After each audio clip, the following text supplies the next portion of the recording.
Hello there, welcome back to The Groomsman. I'll be your host, Jonathan. Today I'm using Vetiver and Vanilla by the Sudsy Soapery. This is a West Coast shaving exclusive. And they don't make it anymore. I'm not even sure exactly when they did make it. I got this as a gift. It's kind of a piff. I had won something on a raffle. And when I got the package, the guy had included a couple freebie stuff, this and a couple samples. And then he kind of dropped off Facebook and I never heard from him again. So I did really appreciate this. Vetiver and Vanilla, I wouldn't have thought I would like that kind of scent combination. But at least in this one, it comes out really nice. The vetiver is kind of a earthy vetiver, not much of a grassy vetiver, but it's very light. You don't get, hey, this is the vanilla scent, this is the vetiver scent. And just, they're kind of blended together really well. And it makes something kind of different. There's a slight sweetness to it from the vanilla, a slight earthiness from the vetiver.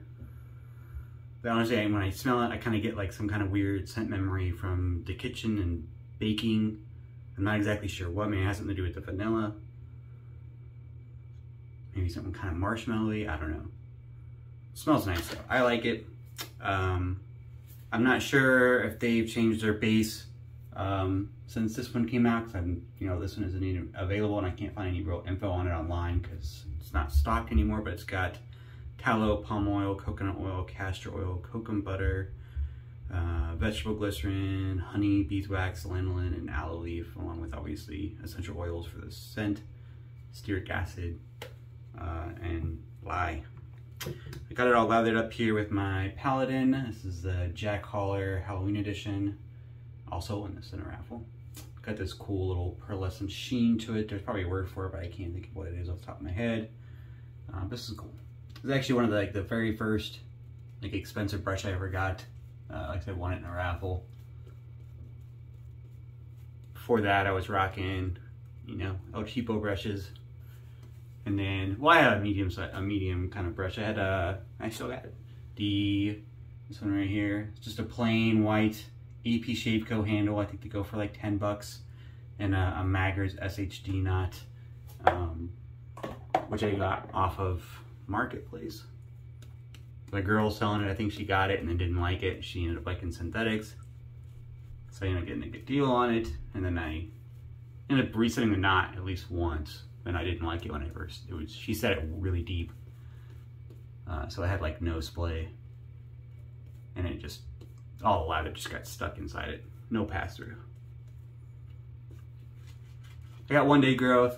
If you didn't notice there at the beginning, it's nothing crazy. I had a good shave yesterday. Wasn't even sure if I was gonna shave today, but I like to shave. And I got my Kopparkant back from Scott. I was on the pass around with the groomsmen. It's hit a couple of them. It's a kind of a slow pass around. I'm calling y'all out. You know who you are. But we still got a couple more. Scott, Baez and Sack haven't tried it yet, so it's gonna get out to them. But honestly, it'll probably start the whole pass around thing again here shortly. And we'll go back to all the other groomsmen, just because I also got the plus plate for the Kopparkant coming. I ordered it, came out, or I just released like, I don't know, a week, 2 weeks ago. I know some people have already started to get it. I kind of procrastinated on whether or not I was gonna get it. I was thinking about making an order at TRC because there's a couple other things I wanted. And then they sold out. I don't think TRC had that big of a stockpile. So I bought mine direct from Alsworth. Hopefully that'll probably be here later this week. And then I'll do a video and a few shaves with it. And then I'll probably send it back out on a pass around so that everyone else can try the original, which is what I'm using today, versus the plus plate, which is on its way. I'm gonna stick a new Gillette 7 o'clock black in there, super platinum. Probably gonna be using these blades exclusively, so I don't know if that makes any difference to any of y'all out there. I'm on a kick. And I think because I hadn't used one in such a long time, and then I found them all. I know Fayez asked for a couple tucks just today. So you can try some out. I think he hadn't used them, or he's out. I don't know which. So I'm gonna send some to him. I'll probably send him this when it's ready for the pass around, and then throw in a couple tucks for him. Nice and snug. I already got some patina forming on this brass head. I might polish it up and do a high polish on it. I haven't decided yet. So right now I'm just kind of letting it do its thing. But good blade exposure. There's not a lot of blade exposure on this.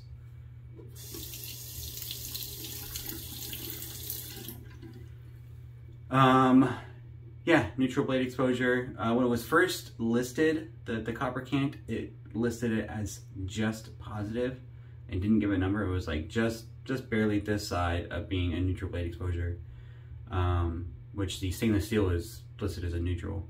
And then at some point after that initial release, when I bought it on the initial release, like the pre-sale, because it was cheap, and sometime after that initial release, I went back to verify my info, and I know for a fact it said just positive. They changed it and it just says neutral, like the stainless steel. I think it was confusing some people, or maybe he did some remeasurements. I don't know what happened there.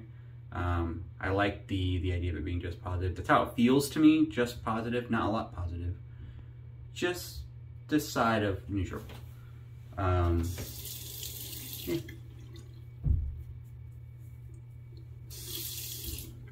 It's got kind of a fixed blade angle, kind of like the Henson. It's not really fixed, but it's kind of got that sloped top cap, which kind of helps you find the angle. If you get shallower, you get the blade. If you ride the cap too much, you kind of lose contact with the blade. So you're usually looking for more of a shallow. It's not, for me, it's not hard to find the blade angle. I mean, a couple strokes, and I can feel it. There's not a lot of blade feel with this.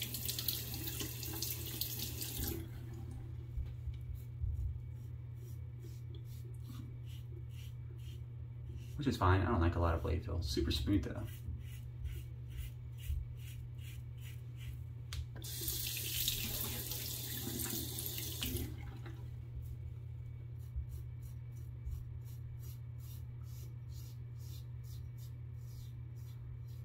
Kind of a steep angle. If you ever use the Rex Ambassador, that kind of steep angle, it works well. I think kind of the angle is built into this razor. I mean, it doesn't bother me to use it that way. I'm only talking about it so much because Adam had issues finding the right angle. And keep the razor down to your face, Adam. It's not that hard.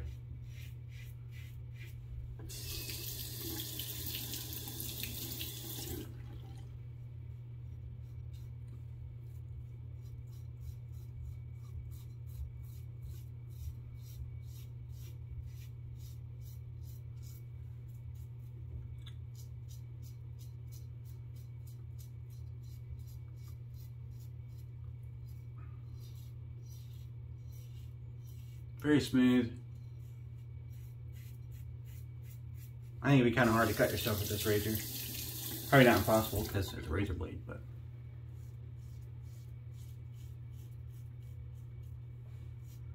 I'm probably gonna do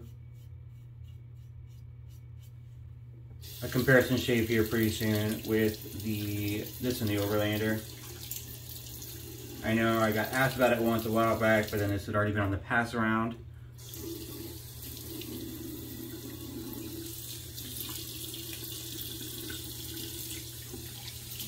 Now that it's back for its brief tour here,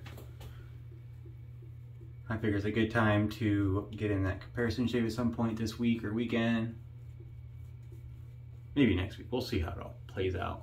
I'm going on a camping trip this weekend, so taking my son out on our little annual father-son camping trip.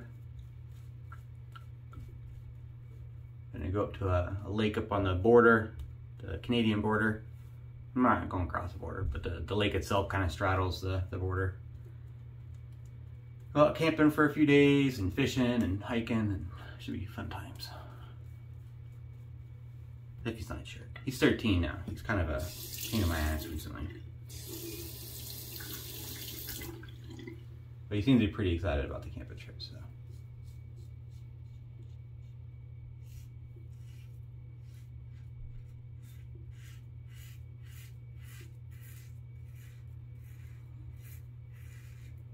Very smooth.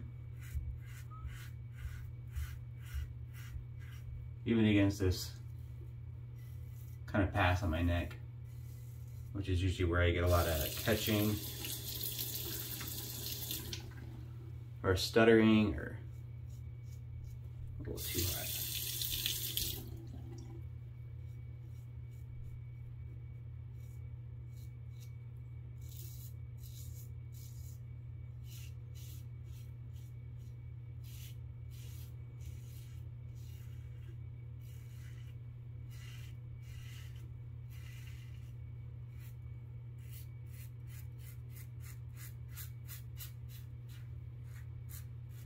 Honestly, I don't know why anybody wouldn't like this razor. This is like, it's been a while since I used this, so this is like almost the first time again.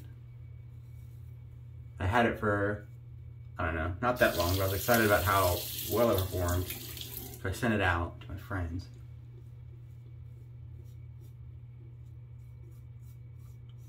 Thinking they would all like it. Adam did not. Scott liked it. I'm not sure if he liked it enough to get one for himself. He was kind of mum on the subject.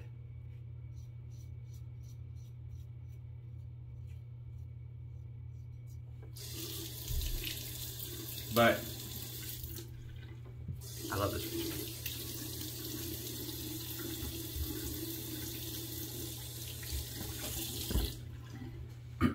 It's right up there with the Overlander. It's kind of in that same wheelhouse if you've used the Overlander.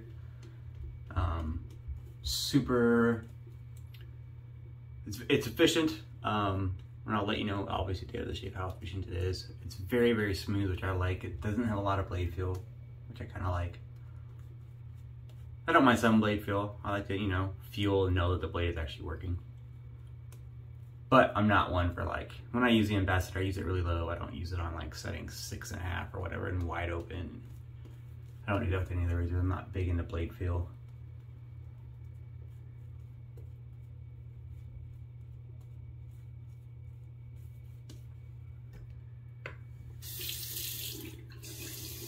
But if you like minimal blade feel, very, very smooth razors, this is right up that alley. I have read some reviews where people compared it to the Overlander and basically said it was like the same but different shave angles. I can't speak to if it's the same kind of shave, but we'll see at the end here. I will say, yeah, different angles. The Overlander is kind of a traditional 30 degrees and this is a bit steeper. Oh, I forgot which direction I was going. Third pass. You guys don't want to see me do 4 passes.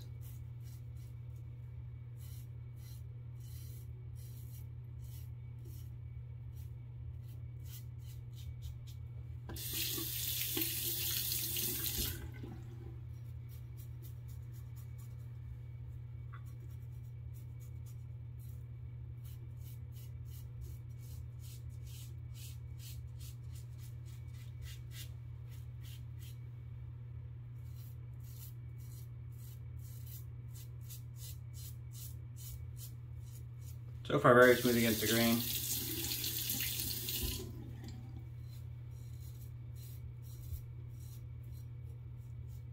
Even on my neck here where it kind of skips, my hair growth kind of thickens up right here.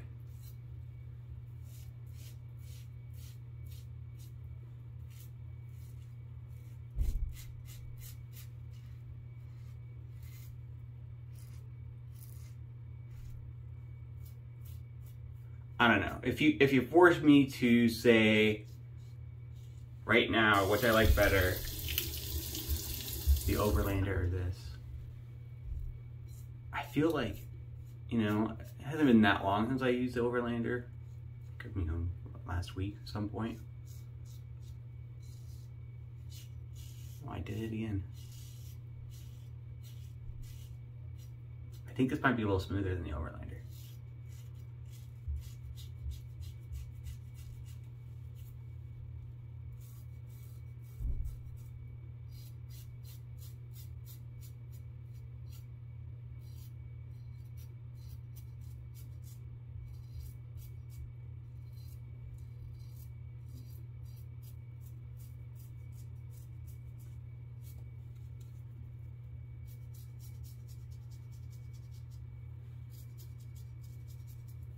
Every time I get to my chin, I have to use these like short, kind of buffing strokes.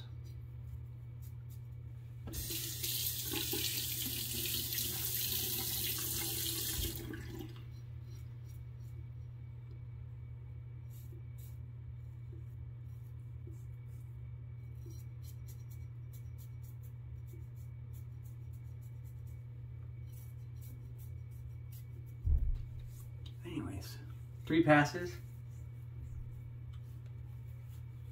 I think I'll probably do my customary little touch up right here. don't know. I'll be back in a second. I'll give you my final thoughts on this. All right, I'm back. Thanks for sticking with me. Had a couple quick touch-ups and a cold water splash to kind of seal everything up. For the aftershave, I'll be using Ariana Evans L'Orange Vert. I killed this soap a while ago, but I still got plenty of the splash left.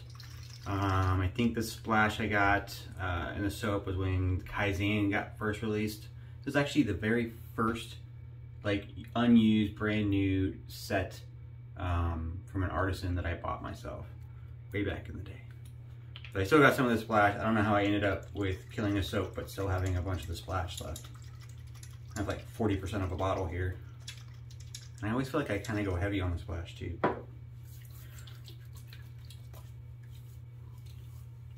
Shave was really, really nice. Very, very smooth. Like I said, not a lot of blade feel. I really like it.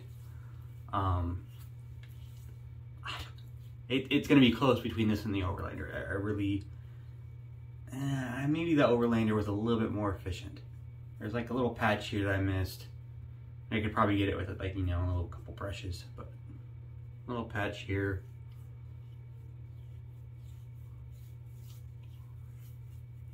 I'm curious how this plus plate's gonna kind of play out. How much blade feel I'm getting on this plus plate versus how much, you know, efficiency I'm gaining for that blade feel.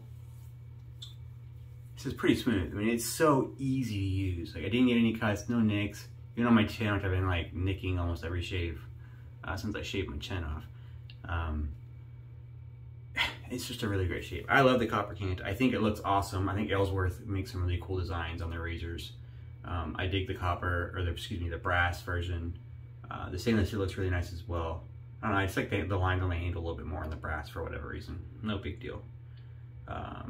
Smooth base plate. It's got like standard 3 blade or 3 pronged, you know, stabilizer pin, but they sit flush against the base plate.